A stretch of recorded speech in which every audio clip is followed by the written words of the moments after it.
नमस्कार।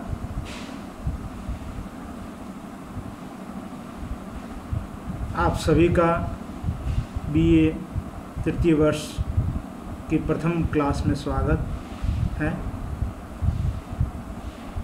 आपके BA third year में दो पेपर हैं, एक पोर्ट्रेट और दूसरा कंपोजिशन। कंपोजिशन आपका फर्स्ट पेपर है और इसमें मैं आपको कंपोजिशन के बारे में बताऊं कि कंपोज कैसे हम करते हैं और किसी ऑब्जेक्ट को लेकर हम कंपोज तैयार करते हैं तो हमें किन किन बातों का विशेष ध्यान रखना होता है। आपने जो प्रथम वर्ष में कंपोजिशन पढ़ा है, अनुरंकन पढ़ा है, वो कुछ ऑब्जेक्ट ऐसे थे जो स्टिल ऑब्जेक्ट थे। जैसे आपने फ्रूट्स को लेके कंपोज किया है, आपने कप, प्लेट और बोतल को लेके कंपोज किया है। ऐसे आपने एक स्पेस के ऊपर उसको ऑब्जेक्ट की दृष्टि से, रंगों की दृष्टि से और टेक्सचर्स की दृष्टि से आपने उसको बहुत अच्छे ढंग से कंपोज करने का प्रयास किया था। लेकिन यहाँ आपका बीए थर्ड ईयर में जो कंपोजिशन का पेपर है उसमें आपको कुछ डिफरेंट काम करना है। स्पेस डिवाइड करना, स्पेस को किस तरीके से विभाजित करना, ये आपने सीखा है, टेक्निक वही है। लेकिन तृतीय वर्ष में आपको कुछ फिगर को लेके कंपोज करना है। आपको जैसे डांस के ऑब्जेक्ट्स हैं, आपके कुछ वर्क करते हुए किसी व्यक्ति का या कुछ व्यक्तियों को कंपोज करना है, यानी आपको कुछ एक विशेष सब्जेक्ट दिया जाएगा, उस सब्जेक्ट के कुछ ऑब्जेक्ट आपके पास होंगे और उन ऑब्जेक्ट को आपको कंपोज करना है। ये मेन आपका जो फर्स्ट पेपर है कंपोजिशन का। आपने देखा होगा कि आपको पहले भी बताया गया था, जब आपको फर्स्ट ईयर में कंपोजिशन पढ़ाया गया था, तब चित्रकला के कंपोजिशन की अपने सिद्धांत हैं, उसकी एक थ्योरी है जिसमें सहयोग, सामंजस्य, संतुलन, प्रवाह और प्रभाविता, ये कुछ ऐसे सिद्धांत हैं। इस सिद्धांत को लेकर हम कंपोज करते हैं। हमारे पास एक स्पेस होता है और स्पेस के ऊपर हम उस धरातल के ऊपर हम रंगों को लेकर, फॉर्म को लेकर, टेक्सचर्स को लेकर, इनको हम इस तरीके से संयोजित करते हैं कि वह उसमें सहयोग भी हो, सामंजस्य भी हो, संतुलन भी हो, प्रभाव भी हो और परिमाण भी हो। इन सभी चीज़ों का हमें ध्यान रखना होता है। तो हम आज जो मैं आपको एक इसका इंट्रोडक्शन देना चाहता हूं कि हम कंपोजिशन कैसे करेंगे और कंपोजिशन में हमें किन बातों का ध्यान रखना है। तो हम सबसे पहले जब भी हम कंपोज शुरू करेंगे तो सबसे पहले हमें यही देखना होगा कि हमें जो कंपोजिशन के सिद्धांत हैं उन सिद्धांतों को ध्यान में रखना है और उनका विशेष ध्यान रखना है। क्योंकि अगर आपने कोई भी संयोजन करते हैं, अगर उसमें संतुलन नहीं है तो वो बेटर नहीं होगा, उसमें रिदम नहीं है तो भी बेटर नहीं होगा।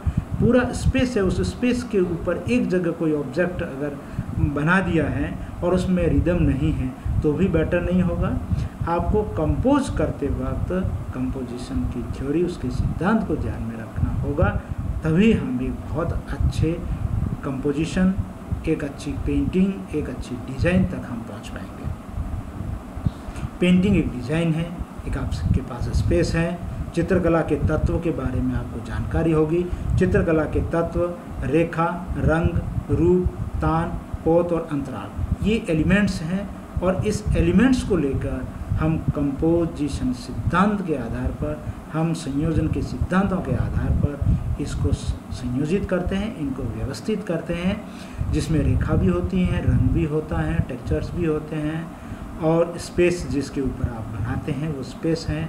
तो हमें चित्रकला के तत्व को भी जानना होगा और जब हमें तत्व समझ में आ जाएंगे तो हमें ये देखना होगा कि जो तत्व हैं उन तत्व को हम किस तरीके से प्रेजेंट करें ताकि वो बहुत अच्छे ढंग से प्रभावपूर्ण बने और एक सुंदर कलाकृति का सृजन हो सके और सुंदर एक डिजाइन हमारी बन के हमारे सामने आती है। तो ये हमारा जो संयोजन है ये पूर्ण रूप से आपके अनुभव पे डिपेंड करता है, आपकी प्रैक्टिस के ऊपर डिपेंड करता है।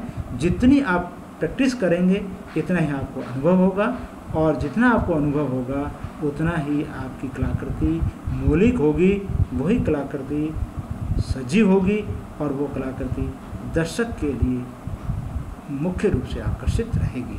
कुछ कलाकृतियाँ होती हैं जो हमें नीरस लगती हैं, जिसमें दर्शक को देखते वक्त कोई विशेष प्रकार का अनुभूति नहीं होती है, आनंद नहीं आता है, तो अवश्य ही हमें लगता है कि उसमें किसी न किसी प्रकार की संयोजन के सिद्धांत की कमी अवश्य है। तो जब भी हम कंपोज करेंगे तो हम मुख्य बिंदुओं का, संयोजन के सिद्धांतों का ध्यान रखेंगे।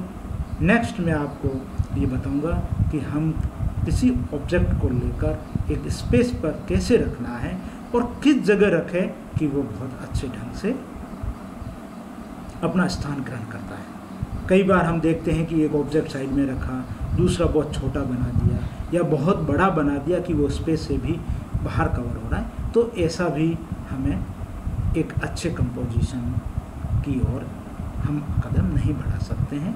हमें उसके लिए उस चीज़ को समझना होगा, और कहाँ कितना रखना है ये आपका अनुभव और आपकी प्रैक्टिस पे डिपेंड करेगा। नेक्स्ट जब भी अपन पढ़ेंगे नेक्स्ट पीरियड में, उसमें अपन यही देखेंगे कि ऑब्जेक्ट के लिए एक्सरसाइज करेंगे कि कौन सा ऑब्जेक्ट कहाँ रखना है, और अगर वहाँ रखा हुआ है तो वो कैसा लग रहा है, और उसको दूसरी जगह हम रखते हैं तो वो उस जगह से दूसरी जगह बेटर लग रहा है या वहीं अच्छा लगता है। फिर हम 2 ऑब्जेक्ट लेंगे, फिर 3 लेंगे, 4 लेंगे। जैसे जैसे ज़्यादा ऑब्जेक्ट बढ़ते जाएंगे आपके लिए कंपोजिशन में प्रॉब्लम शुरू हो जाएगी। एक ऑब्जेक्ट में नहीं होगा, दूसरे में भी इतना नहीं होगा, जैसे 3, 4, 5 जैसे ही बढ़ते जाएंगे और आपके सामने कंपोजिशन की प्रॉब्लम आएगी। आप उसको सॉल्व करने की कोशिश करोगे और अच्छे ढंग से उसको व्यवस्थित करने का प्रयास करेंगे। ऐसा ही रंग संयोजन में भी होता है।